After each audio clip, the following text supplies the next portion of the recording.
আপনার অনুভূতিটা কেমন লাগছে? আপনার আসলে অনুভূতি? আমি এখনো বিশ্বাস করতে পারছি না। আমি তো মনে করেন 2 বছর ধরে ক্যাম্পেইন করছি এমপি হওয়ার জন্য, আর আমার নিজের এলাকায় এমপি হয়েছে। আমি এখনই বিবিসি লন্ডনকে বললাম যে আমি কিন্তু আমার নিজের এমপি যদি কেউ জিজ্ঞেস করে তোমার এমপি কি, আমি আমার এমপি। তো এখন অবাক লাগছে, এখন সকাল 5টা, তাই বেশি চিন্তা করতে পারি নাই, কিন্তু মানুষের দোয়ায় আর মানুষের সাহায্যের জন্য আমি জিততে পেরেছি। তো আল্লাহর ভরসা, এখন আল্লাহর দোয়ায় জিতলাম, দেখি কিরকম করতে পারি। অবাক লাগছে, এখনো বিশ্বাস করতে পারছি না।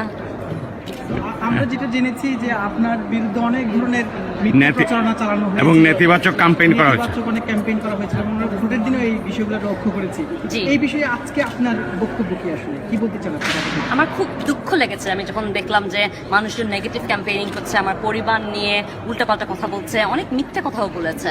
আর এখন একটা পুলিশ রিপোর্টও হয়েছে, ওরা একটা লিফলেট যে বানিয়েছে।